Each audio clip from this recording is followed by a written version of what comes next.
இயேசு கிறிஸ்துவின் நாமத்தினால் உங்களை வாழ்த்துகிறோம். இந்த நாளிலே ஆண்டவருடைய வார்த்தையை நாம் பார்க்கலாம். நீதிமொழிகள் 21 31 குதிரை யுத்த நாளுக்கு ஆயத்தமாகப்படும், ஜெயமோ கர்த்தரால் வரும்.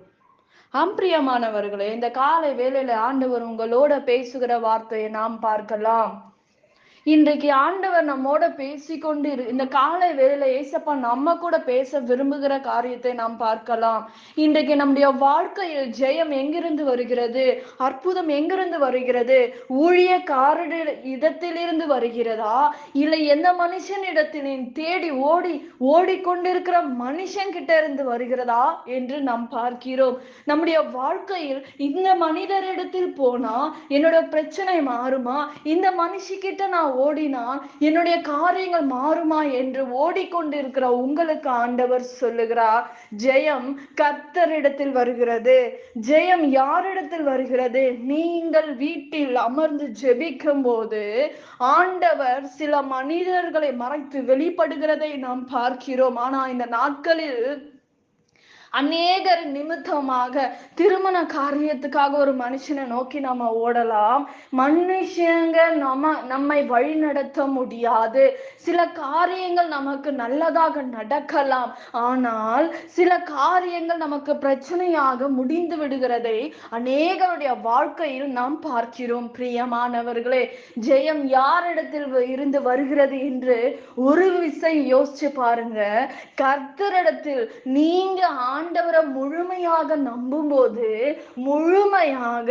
முழுமையாக சந்தேகப்படாதபடி நீ கர்த்தரை நம்பும் போது, கர்த்தர் வானத்தின் பலகனினால் உன்னை நிரப்புவார் என்று வேதம் சொல்லுகிறது. அநேக தேவ மனிதர்கள் வேதத்தின் அடிப்படையில நம்ம பார்க்கும்போது கர்த்தரிடத்தில் ஓடி போய் நின்று கேட்டார்கள், கர்த்தரை நோக்கி பார்த்தாங்க, அண்ணார்ந்த ஆண்டவரை நோக்கி பார்த்தாங்க என்று வேதத்தில் நாம் பார்க்கிறோம். பிரியமானவர்களே, நம்முடைய வாழ்க்கையில் யாரிடத்தில் இருந்து உங்களுக்கும் எனக்கும் ஒத்தாசை வருகிறது? ஒத்தாசை வரும் பர்வதங்களுக்கு நேராக உன் கண்களை ஏறெடு என்று வேதம் சொல்லுகிறது.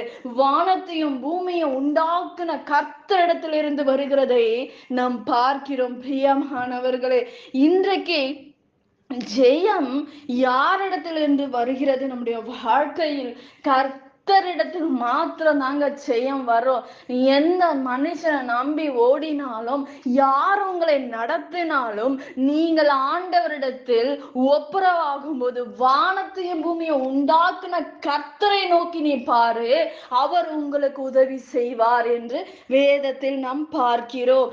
இன்றைக்கு நீங்கள் முழுமையாக கர்த்தரை மாத்திரம் சார்ந்து இருக்கீங்களா?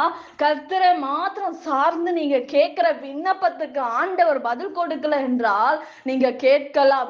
ஆனால் தாவீது கர்த்தரை மாத்திரம் சார்ந்திருந்தார். யோசேப்பு கர்த்தரை மாத்திரம் சார்ந்திருந்தபடியினால் யோசேப்பை ஆண்டவர் உயர்த்தினார் என்று வேதம் சொல்லுகிறது. இன்றைக்கு நன்றாக யோசிச்சு பாருங்க, உங்க இருதயம் முழுமையாக கர்த்தரை மாத்திரம் நம்பி இருக்கிறதா? இந்த டாக்டர் இப்படி என்னை சொல்லிட்டாங்க, அவ்வளவுதான், என்னோட வாழ்க்கை முடிந்தது, என் திருமண வாழ்க்கை முடிந்தது, இனி எனக்கு குழந்தை வராது என்று நீங்கள் அநேகர் உங்களை சொல்லி வேதனைப்படுத்திருக்கலாம். ஆனால் இன்றைக்கு சோர்வோடு நீங்கள் இருக்கலாம். எல்லா மனுஷன் என்னை தள்ளுறாங்க, எல்லாரும் என்கிட்ட என்னை பார்த்தாவே இவளுக்கு குழந்தை இல்ல, எனக்கு குழந்தை இவளுக்கு பிறக்காது, அவ்வளவுதான் என்று பல காரியங்களை உங்களை சொல்லி வேதனைப்படுத்தி இருக்கலாம். இன்றைக்கு ஆண்டவர் சொல்றாரு, இந்த வியாதி நிமித்தமாக என்னுடைய வாழ்க்கை திரும்பாது என்று நினைக்கலாம். ஆனால் கர்த்தர் செத்தவைகளை உயிர்ப்பிக்கிற தேவனாய் இருக்கிறார். அவர் வல்லமை உள்ள தேவனாய் இருக்கிறார். ஒவ்வொரு சரீரங்கள் எப்படி வரும் என்று தெரியாது, ஆனால் வானத்தையும் பூமியை உண்டாக்குன கர்த்தர் கர்த்தரது இடத்திலிருந்து ஜெயம் வரும், அற்புதம் வரும், உன் சரீரம் உயிர்ப்பிக்கும், உன் வாழ்க்கை மாறும், சுக வாழ்வு சீக்கிரத்தில் துளிர்க்கும் என்று வேதம் சொல்லுகிறது. பிரியமானவர்களே, இன்றைக்கு வேதனையோட கண்ணீரோட என் சூழ்நிலை மாறாதா, என் வேதனை மாறாதா, எனக்கு குழந்தை வராதா, என் வேலை கிடைக்காதா என்று வேதனையோட இருக்கலாம். பிரியமானவர்களே, இன்றைக்கு ஆண்டவருக்கு நன்றி சொல்லுங்க. இன்றைக்கு நீங்களும் நானும் நிற்பதும் நிர்மூலமாகாது இருப்பதும் ஆண்டவருடைய சுத்த கிருபை. பிரியமானவர்களே, இன்றைக்கு என்ன நடந்தாலும் எதுவா இருந்தாலும் பரவாயில்லை, கர்த்தர் என் வாழ்க்கையை அவர் மாற்றுவார், கர்த்தர் என்னை உயிர்ப்பிப்பார், கர்த்தர் என்னோட கூட இருக்கிறார், கர்த்தர் எனக்காக யுத்தம் பண்ணுவார் என்று விசுவாச அறிக்கை சொல்லுங்கள்.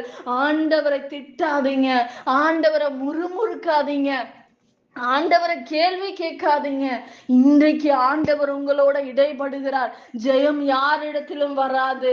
நீங்கள் முழுமையாக ஆண்டவரை நம்பும் போது, ஆண்டவரை முழுமையாக நிச்சயமாக ஆபிரகாமை போல நீ நம்பும் போது, சந்தேகப்படாதபடி கர்த்தர் மேல் நம்பிக்கையாயிருக்கிற மனுஷன் பாக்கியவான் என்று வேதம் சொல்லுகிறது. பிரியமானவர்களே, இன்றைக்கு எத்தனையோ வார்த்தைகளை நான் கேட்டிருக்கேன், எத்தனையோ பிரசங்கத்தை நான் கேட்டு இருக்கிறேன். ஆனா என் வாழ்க்கையில சமாதானம் வரல, எனக்கு நிம்மதி இல்ல, மன அழுத்தத்துல இருக்க, குடிகார கணவர் என்னோட இருக்காங்க, என் வாழ்க்கை நிம்மதியாக இல்லை என்று கண்ணீர் வடிக்கலாம். ஆனால் நிச்சயமாக முடிவுண்டு, உன் நம்பிக்கை வீண் போகாது என்று வேதம் சொல்லுகிறது. பிரியமானவர்களே, இன்றைக்கு கர்த்தர் நிச்சயமாக உயிர்ப்பிக்கிற தேவன் உங்களோட இருந்து பெரிய காரியங்களை செய்வார்.